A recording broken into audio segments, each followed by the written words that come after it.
মায়া। মায়া। মায়া এমন একটা জিনিস, যদি এটা তোমার মনে একবার বাসা বেঁধেই ফেলে, হয় তুমি জীবনে বিজয়ী হবে, অন্যথায় পরাজয় থেকে ভয়ঙ্কর কিছু হবে।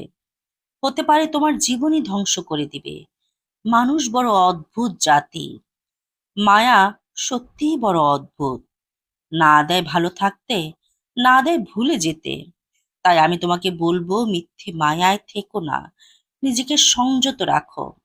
এমন কোনো মায়ার বাঁধনে পড়ে যেও না, যার জন্য আজীবনই তোমাকে অনুশোচনা ভোগ করতে হয়।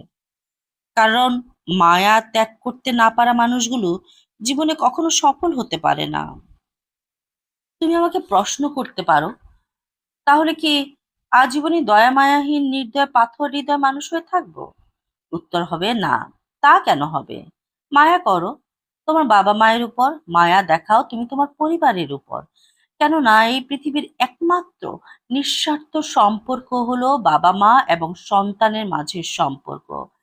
পৃথিবীতে সকলে তোমাকে ছেড়ে চলে গেলেও তারা তোমাকে ছেড়ে যাবে না, তারা তোমাকে একা ছেড়ে দেবে না। তুমি তোমার আশেপাশে একটু লক্ষ্য করলে দেখতে পারো, হতে পারে তোমার আত্মীয় মাঝে, হতে পারে তোমার বন্ধু মহলে, তুমি এমন অনেক মানুষ খুঁজে পাবে যাদের জীবনটা খুব সাজানো গোছানো ছিল। আগামী যার জন্য খুব সুন্দর একটা ভবিষ্যৎ হওয়ার কথা ছিল, হয়তো দেখছো তার জীবনটা এলোমেলো হয়ে গিয়েছে। কোথায় তার ভবিষ্যৎ, কোথায় তার পরিবার? সব ছেড়ে আজ সে নিঃস্ব। কেন তার এমন হলো জানো?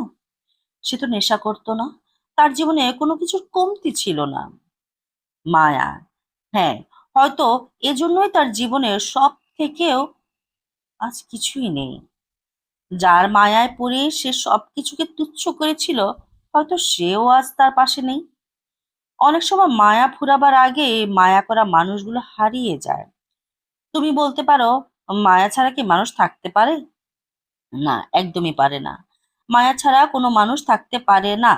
বাস্তবতা হচ্ছে, মায়া পড়াটা বড় কথা না। বড় কথা হচ্ছে আমরা কজন সে মায়াটাকে কাটিয়ে উঠতে পারি। আমরা নিজেদের ক্ষতি করে ফেলি, নিজেদের সাথে সাথে পরিবারেরও ক্ষতি করে ফেলি। তাই কারো সাথে সম্পর্কে জড়ানোর আগে 100 বার ভেবে নাও। কারণ মানুষের পিছনে যা হাঁটে তার নাম ছায়া, আর মানুষ যার পিছনে হাঁটে তার নাম মায়া। জীবনের খারাপ সময়ের সাথে মোকাবেলা করার শক্তিটা আছে কি তোমার মাঝে? যদি না থাকে, তবে কখনো সেদিকে পা বাড়াবে না। কেননা এই পৃথিবীতে যারা নিজেকে ধরে রাখার শক্তি রাখে, মূলত তারাই জ্ঞানী। তার সময় থেকে শিক্ষা নাও, তোমার চারপাশ থেকে শিক্ষা নাও। মনে রাখবে, যারা অন্যের ভুল দেখে নিজেকে সংশোধন করে না, তাদের মতো বোকা এই পৃথিবীতে আর নেই। জীবনে এমন একটা সময় আসবে যখন আর কিছুই করার থাকবে না। তাই সময় থাকতে সময়ের মূল্য বুঝতে শিখো। এই পৃথিবীতে সবাই সুখী হতে চায়, সবাই সুখে থাকতে চায়। কেউ তার নিজের অবস্থান নিয়ে সন্তুষ্ট নয়।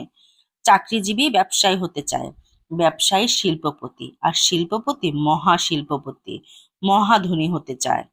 ব্যাপারটা হচ্ছে, মানুষের চাহিদার কোনো শেষ নেই, তাই আমাদের প্রয়োজনেরও শেষ বলে কিছু নেই।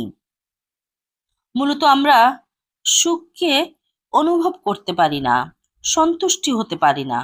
তাই তো আমরা নিজেদের সুখী ভাবতে পারি না।